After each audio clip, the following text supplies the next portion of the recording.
Hey guys, so this is a Gap MTG video here. We're just going to do some news on Dragon's Maze and the Return to Ravnica Block. So let's get straight into it. Right now I'm using the mtgsalvation.com wiki. So this just has some news on Dragon's Maze, release information, and set details. So it says Dragon's Maze is the third set in the Return to Ravnica block. It is the 61st Magic expansion and will be released in May 2013. I believe it's May 1st. I'm not exactly sure, but it will definitely come out early May. Dragon's Maze is a small expansion. Both Return to Ravnica and Gatecrash are large expansions. So, if you don't already know, Return to Ravnica block is the newest block so far, and Dragon's Maze is the third block in it, or the third set in this block, as the wiki page just said. And the first set in the Return to Ravnica block was Return to Ravnica, and basically this had the Azorius, Izzet, Rakdos, Golgari, and Selesnya guilds. So here are just the mechanics. These are the symbols of the guilds, right? And these are the guild leaders. So Esperia for Azorius, Gerard for Golgari, Nivmazet for Izzet, Rakdos for the Rakdos. I think his name is Rakdos Lord of Riots, and Tristani, Selesnya's voice, which is Selesnya. And each of these guilds have their own special keyword / ability word, and these are each basically their mechanics. So detain is basically the keyword for Azorius, and until your next turn, that permanent can't attack or block, and its activated abilities can be activated. So it's basically when you detain a creature, that's what happens. Until your next turn, that permanent can't attack or block, and its activated abilities can be activated. Now, this detain mechanic can be activated in different ways throughout different creatures, but that is the general concept of what it does. Then we have Scavenge, which is basically... Scavenge is basically the mechanic for Golgari. And what it does is... Oh, there you go. So, exile this card from your graveyard. Put a number of 1/1 counters on equal to this card's power on target creature. Use Scavenge only as a sorcery. So, basically, use as only as a sorcery basically means you can only do it during your turn. So, if a card, for example, this 3/3 plant zombie creature is in your graveyard, you exile it and pay its Scavenge cost, and its power... that many 1/1 counters will be put on another target creature that is alive, that you control. You can choose which creature you want to put it onto. So 3 1/1 tokens would be put on whatever creature you would be targeting. And then we have Overload. So this is for the Izzet League. What Overload does is you pay its Overload cost, target card's overload cost, You may cast a spell for its overload cost. If you do, change its text by replacing all instances of target with each. So that's pretty good. That can definitely increase the range of certain spells and instants. Then we have Unleash, which in Rakdos, I already know what that does. Basically what it does is when you play a card, if it has Unleash, you can, instead of having it being able to defend, you can have it enter with a 1/1 counter on it and not be able to defend, but it can still attack.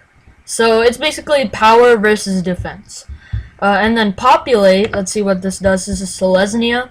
Put a token onto the battlefield that's a copy of a creature token you control. So this is basically used for increasing your armada of tokens, and that's basically what Selesnya does. It's like a token guild.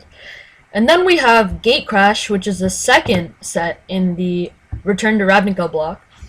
We have Boros, Demir, Gruul, Orzhov, and Simic. So the Boros is red-white, Aurelia. Demir is blue-black, Lazov. Gruul is red-green, Borborygmos Enraged. Orzo Syndicate is white-black, which is the guild leader's Obzidat, the Ghost Council. And then there's the Simic Combine, which is green-blue, and the guild leader is Prime Speaker Zagana. So, also, I forgot to mention the colors of these guilds in Return to Ravnica, the first set. Azorius is blue-black, or blue-white. Golgari is green-black. Izzet is blue-red. Rakdos is red-black. And Selesnya is green-white.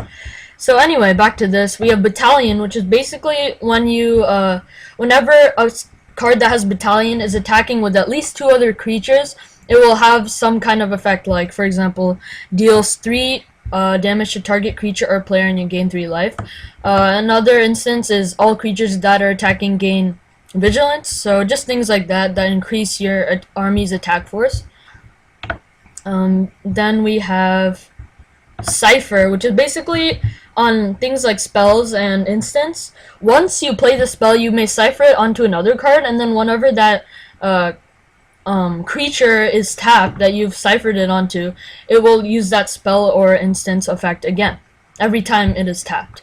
So basically when it's attacking, it'll still use that spell's effect. So that's a really good card.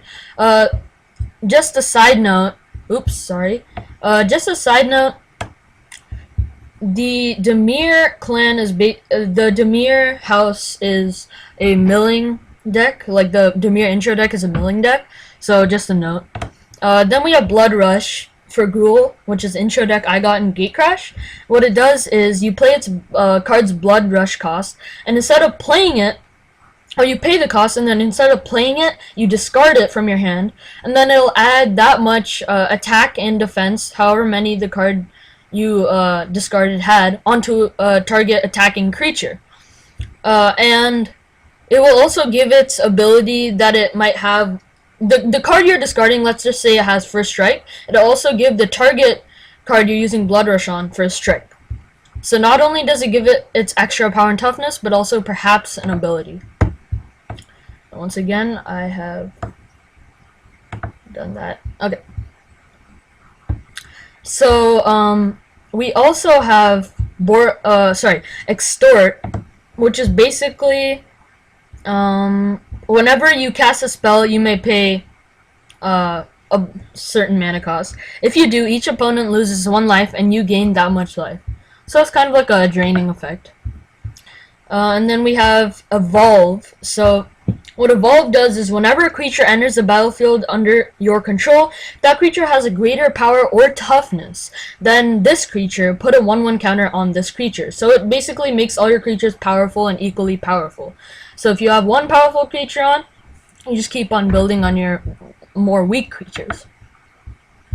So that is Gatecrash and Return to Ravnica. And finally, the third set in Return to Ravnica block is Dragon's Maze. So let's just go on with the set details. It says Dragon's Maze will feature all 10 guilds from Ravnica. In the pre-release sealed format, players choose their guilds and receive a guild pack of the appropriate guild, but it can also support a second guild. Each player attending the pre-release receives the same promotional card, which cannot be played in the sealed deck, as opposed to the pre-releases to Return to Ravnica and Gatecrash. The draft format for Dragon's Maze also reverts to the normal format of drafting the 3 sets in a block in reverse order of their release. In this case, Dragon's Maze, Gatecrash, Return to Ravnica.